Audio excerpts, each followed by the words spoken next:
Indépendance totale. 7h, 10h sur Radio Courtoisie, ligne droite, Baudouin-Wisselman. 3 ans après la dernière offensive azérie sur le Haut-Karabakh et alors que le blocus tient depuis 8 mois, les Azéris passent à l'assaut sur l'Artsakh, cette enclave disputée par les Arméniens et les Azéris. Bakou justifie cette offensive en prétextant des motivations antiterroristes,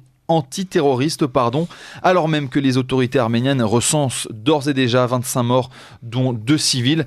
Le gouvernement arménien dénonce une agression à grande échelle, motivée selon elle par une volonté de nettoyage ethnique de la part des Azéris. Pour en parler, nous sommes avec Alexandre Goudarzi. Bonjour. Bonjour Benoît. Vous êtes chef de mission en Arménie pour SOS Chrétiens d'Orient. Alors on en parlait pas plus tard que la semaine dernière ici avec votre prédécesseur d'ailleurs Corentin Clerc. Des troupes azéries se nassaient à la frontière sud de l'Arménie. Ça y est, l'Azerbaïdjan lance l'attaque. Est-ce qu'on en sait un peu? Est-ce qu'on sait, donc on s'y attendait tous, est-ce qu'on sait un peu le but militaire de cette opération, jusqu'où peut-elle aller? Eh bien, il y a effectivement la volonté de s'accaparer entièrement l'Artsakh, donc le Haut-Karabakh. Donc le conflit remonte à la chute de l'Union soviétique au début des années 90. La guerre a été perdue, donc ce sont les Arméniens, en tout cas, qui ont permis de ne pas laisser la région tomber dans les griffes de l'Azerbaïdjan. Il y a eu des soubresauts, etc. En 2016, on se souvient des décapitations qui avaient été faites de la part des Azerbaïdjanais sur des Arméniens, justement dans la région. Et puis là, la guerre qui a recommencé il y a 3 ans. Et là, il y a effectivement une volonté d'en finir. Il y a un blocus humanitaire il y avait 175 000 civils artsakhi depuis le début du blocus, je veux dire avant le blocus décembre 2022. Et aujourd'hui, ils ne sont plus que 120 000. Et là, il y a vraiment une volonté de les chasser. On a vu que les Azerbaïdjanais avaient placé des tentes à la sortie de la région, alors qu'ils faisaient rentrer des convois humanitaires. Mais en même temps, ils les bombardent et en même temps, ils placent des tentes, un petit peu pour montrer une belle image, en tout cas de leur une espèce d'image humanitaire, en tout cas de leur action dans la région. Une évacuation forcée par le blocus, ouais. Mais en même temps, ils préparent la réception de ces populations. Oui, c'est ça, je pense que la réception des populations se fait de côté arménien, mais il y a c'est une espèce on les chasse, on les force à partir, mais en même temps qu'on les bombarde, on permet un petit peu, on dessert un petit peu l'étau aux couloirs de la Chine, et puis on met des tentes sur la sortie en fait de ce corridor pour essayer de montrer que finalement on n'est pas si mauvais que ça, quoi. Alors on peut rappeler que le premier conflit éclate dans les années 90, en 93, lorsque les Arméniens de l'Artsakh se déclarent autonomes, parce que cette province avait été rétrocédée par Staline à l'Azerbaïdjan. Ce conflit, alors il y a des escarmouches régulièrement. Ce conflit se réveille brutalement en 2020 avec une armée azerbaïdjanaise bien mieux équipée. Là, le conflit est d'autant plus violent. Là, c'est la Russie à l'époque qui avait évité que tout le Haut-Karabakh tombe. C'était le but de l'Azerbaïdjan déjà là en 2020 de prendre la main sur tout l'Artsakh. Ouais, ils n'ont jamais. Les Azerbaïdjanais vraiment considèrent que cette région est la leur. C'est même reconnu par l'Iran voisin officiellement que l'Artsakh est propriété de l'Azerbaïdjan. Ça fait partie du diviser pour mieux régner que les grandes puissances coloniales de l'époque ont mis en place. En l'occurrence, Staline, commissaire aux nationalités, qui avait décrété sur papier, et lui-même étant géorgien, on sait la version que les Géorgiens portent envers les Arméniens. C'est pas du tout anodin en fait d'avoir créé en fait cette espèce d'investissement sur le conflit. En fait, il y avait c'est la manière en fait de faire de toutes ces grandes puissances coloniales, c'est de rendre l'indépendance en tout cas, mais de préparer dans un découpage qui correspond pas du tout aux ethnies, aux religions. C'est l'occasion pour eux à terme de revenir comme pacificateurs d'un conflit en fait qu'ils ont déjà généré par un mauvais découpage ethnique. Et évidemment, les Azerbaïdjanais considèrent que c'est à eux, puisque sur papier, à l'époque de l'Union soviétique, c'était comme ça que ça avait été défini. Là, vous parliez du fait que Staline, en tant que Géorgien, il y a une animosité envers les Arméniens.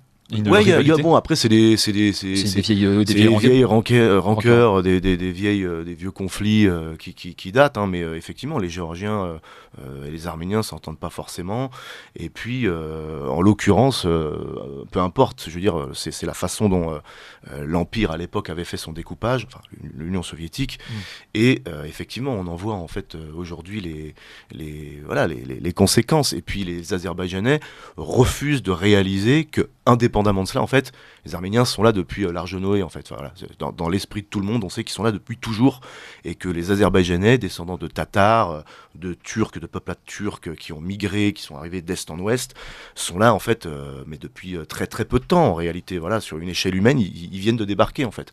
Ils viennent des steppes. Voilà, ce sont des gens qui viennent des steppes. Et c'est la raison aussi pour laquelle gêne l'Arménie. C'est un caillou dans la chaussure, d'Istanbul à Oulan-Bator, comme le disait justement très bien mon prédécesseur Corentin Clerc. Effectivement, l'Arménie gêne dans ce projet pan-turquiste.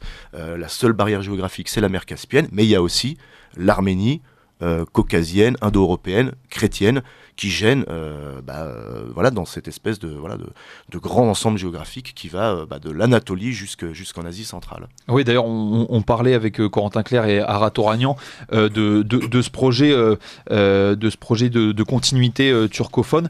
C'est un projet assumé en plus. Ah oui, non, mais complètement. Puis c'est la grande force de chefs d'État comme Erdogan, c'est que c'est assumé. Voilà, il se cache pas derrière son petit doigt, hein, même quand il parle de l'islam ou autre. Il dit une chose, il le fait. Voilà. Donc c'est clair. Il le montre dans les télévisions turques.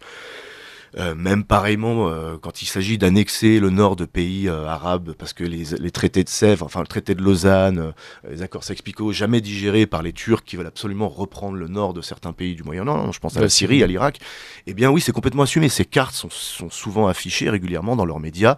Il y a une volonté en fait très pan-turquiste, très affirmée d'homogénéiser tout ça et utiliser le facteur ethnique turc par des grands remplacements de population.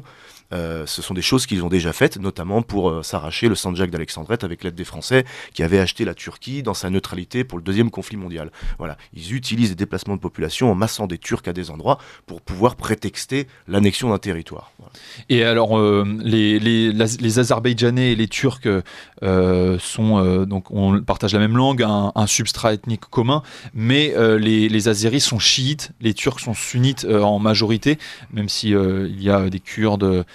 Mais comment ça se fait que alors ils arrivent notamment à se retrouver sur leur turcicité pour s'allier? Est-ce que la question religieuse est pas ça peut poser forcément un problème, effectivement, mais après les Turcs, c'est un peu comme les Perses, il y a avant tout une fierté d'être turc ou d'être perse avant d'être musulman. Ah oui. Ils considèrent effectivement ils ont une identité qui n'a pas attendu forcément l'islam pour être.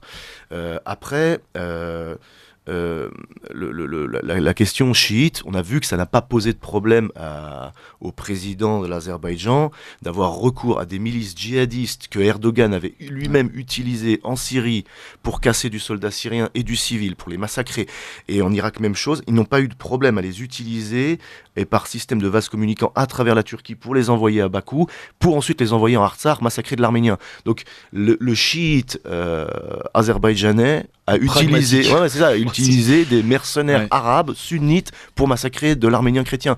Et ça, c'est la réelle hantise en fait de l'Iran, parce que l'étape suivante, c'est le Zangezur, c'est la région du Sionik, c'est le fait de rattacher l'Azerbaïdjan au Nakhchivan.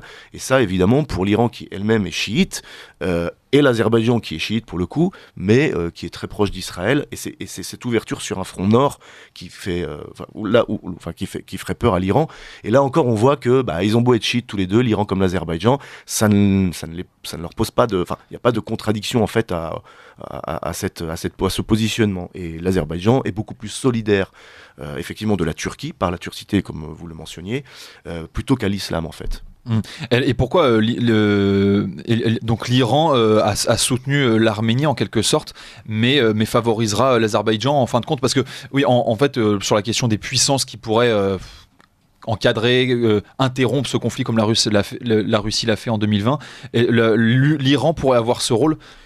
Non, alors ouais, l'Iran a historiquement toujours été le soutien de l'Arménie. L'Iran a besoin de sortir de son isolement par le nord, tout comme l'Arménie par le sud, parce que l'Arménie est prise en étau entre les deux Turquie, Azerbaïdjan. Avec la Géorgie, ça se passe pas forcément très bien. Et l'Iran a besoin de se désenclaver. En fait, ils ont besoin de cette route du Caucase qui passe par le nord et donc de l'Arménie. Alors après, effectivement, pour calmer les tensions, il y a eu cette reconnaissance de l'Artsakh, mais la ligne rouge n'a pas dépassé. C'est cette bande de terre du Syunik, donc de l'Arménie, qui descend sur le nord de l'Iran, mais que dont les Turcs voudraient assurer la jonction, donc effacer ce morceau de territoire arménien.